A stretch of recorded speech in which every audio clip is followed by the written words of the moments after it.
Sir ఇప్పుడు ప్రస్తుతం AP రాజకీయాల్లో ఎన్టీఆర్ మళ్ళీ ట్రోల్ అవుతున్నాడు సార్. అది ఎలా అంటే టీడీపీ, జనసేన పొత్తులో భాగంగా ఆహ్, బీజేపీ దూరంగా ఉంటని ఇక్కడ పురంధేశ్వరి గాని, ఇక్కడ ఎవరైనా తీసుకోవచ్చు లోకల్ నాయకులు. ఎన్టీఆరే కాస్త దూరంగా ఉంచాడు టీడీపీ, జనసేనతో పొత్తుని అనే ఒక ట్రోల్ నడుస్తుంది సార్. అది వైసీపీ వాళ్ళు నడుపుతున్నారా?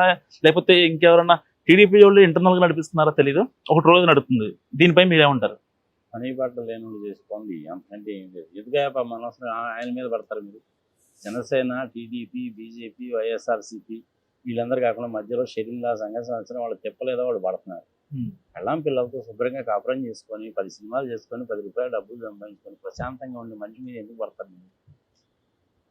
Venkatesh, Nagarjuna, Mahesh Babu, Allu Arjun as well as junior NTR next 15 years దాకా రాజకీయాల్లోకి రాదు.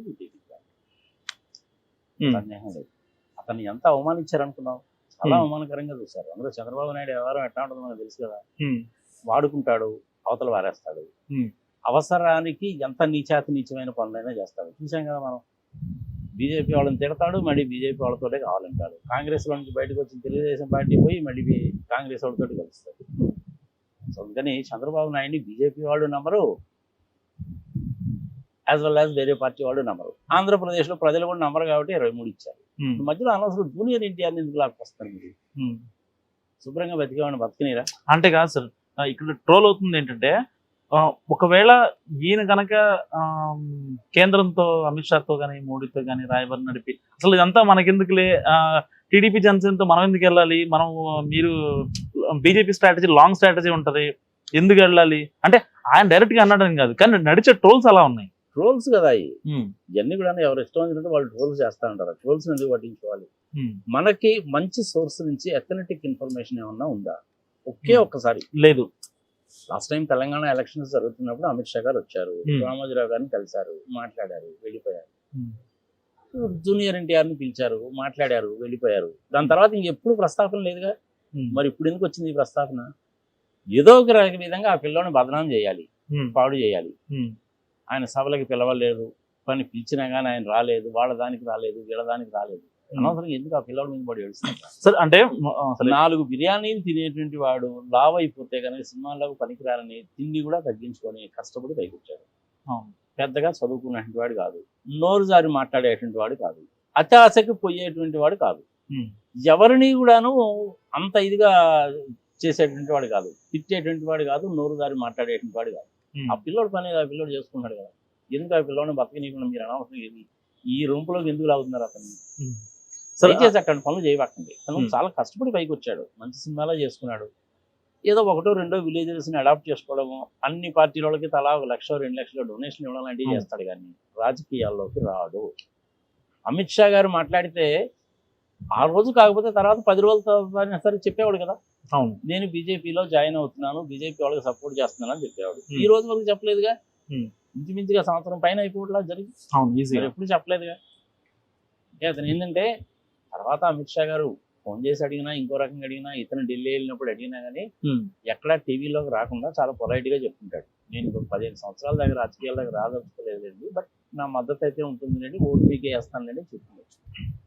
అనవసరంగా ఈ పురంధరేశ్వరి వాళ్ళు వీళ్ళు దగ్గర వస్తారు. వీళ్ళందరూ అంటున్నారు బాగానే ఉంది, మరి బాలకృష్ణ ఇంతవరకు ఎందుకు అనలేదు?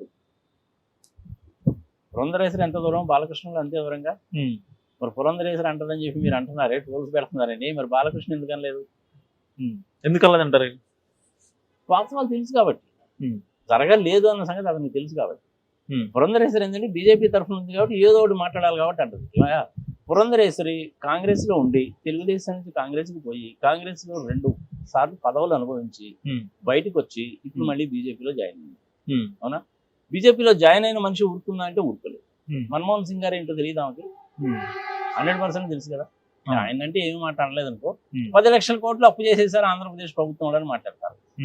కేంద్ర మంత్రి ఏమో 10 లక్షలు కాదమ్మా, అది 4,42,000 కోట్లు, అందులో 93,000 కోట్లు అనేటువంటిది విభజన జరిగినప్పటి నుంచే ఉంది, మిగిలింది మాత్రమే చేసింది, FRBM చట్టానికి లోబడే చేశారు, ఇది తప్పేమీ కాదు, ఇది మా దగ్గర ఉన్న సమాచారం అని కేంద్ర మంత్రి చెప్పాడు. అంటే అర్థం ఏంటంటే అది ఎథనెటిక్ ఇన్ఫర్మేషన్.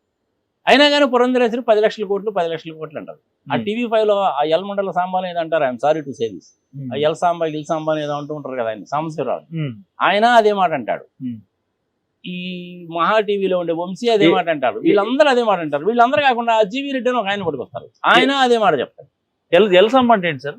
ఏమో నాకు తెలియదు అది, ఆయన ఇంటి పేరు అయి ఉంటుంది, అది ఏముంది అందులో అయి ఉండొచ్చు కదా, ఏముంది. సిహెచ్ అంటే ఇప్పుడు చెరుకూరి అందరికీ తెలిసింది, అదే సిహెచ్ చాలా మంది కూడా ఉంటుంది. అవును, ఇంటి పేర్లు మనకి ఎట్లా తెలుస్తాయి, వాళ్ళకైనా చెప్పుకుంటే కానీ తెలుస్తాయి. అది ఇప్పుడు నారా చంద్రబాబు నాయుడు అనేటువంటిది ఈ మధ్య పాపులర్ అయింది, కానీ అంతకుముందు చంద్రబాబు అనేవాళ్ళుగా. అవును, అట్లనే ఎల్ సాంబా అనేసి అంటే ఆయన ఇంటి పేరు అయి ఉంటుంది, మనకేం తెలుసు. కానీ ఏంటంటే జూనియర్ ఎన్టీఆర్ని అనవసరంగా ట్రోల్ చేయాల్సిన అవసరమే లేదు. అమిత్ షానే ఆయన్ని పిలిచాడు అంటే ఎప్పుడు ఫోన్ చేసినా సరే, ఈయన ఫోన్ చేసినా కానీ అమిత్ షా తీసుకుంటాడు, రమ్మని చెప్పి అడుగుంటాడు డెఫినెట్గా. దానికోసం అని చెప్పి రాష్ట్ర టైం వచ్చినప్పుడు అడిగాడు, రానండి అని పొలైట్గా చెప్పుకుంటాడు, నన్ను క్షమించండి సార్ అని పొలైట్గా చెప్పుకుంటాడు. అతను జరిగిన అనుభవాలు అట్లాంటివి. పాపం ఈ చంద్రబాబు నాయుడు కోసం అని చెప్పి కింద పడి నానాసాగు తెచ్చి హాస్పిటల్లో చేరినప్పుడు కూడా చూడడానికి కూడా పోలేదు కదా ఆయన. మరి ఫంక్షన్స్ కూడా అతను పిలవరుగా, అవమానిస్తారు కదా. సరే జూనియర్ ఎన్టీఆర్ అంటే తీసేయబా, బుచ్చయ్య చౌదరి గారు చంద్రబాబు నాయుడు కంటే ముందు నుంచి తెలుగుదేశం పార్టీలో ఉన్నాడు, ఆయన్నే తీసి పక్కన పెట్టారు. మళ్ళీ టికెట్ ఏదో ఇస్తా అని చెప్పినట్టున్నారు, మళ్ళీ టికెట్ ఇచ్చారు. ఆయనకి టికెట్ ఇవ్వకపోతే అసలు ఇంకేమైనా ఉందా? మరీ అన్యాయం కదా, మరీ దారుణం కదా. అవును. సరే ఇక్కడ దయచేసి జూనియర్ ఎన్టీఆర్ గారి మీద ట్రోల్స్ పెట్టకండి.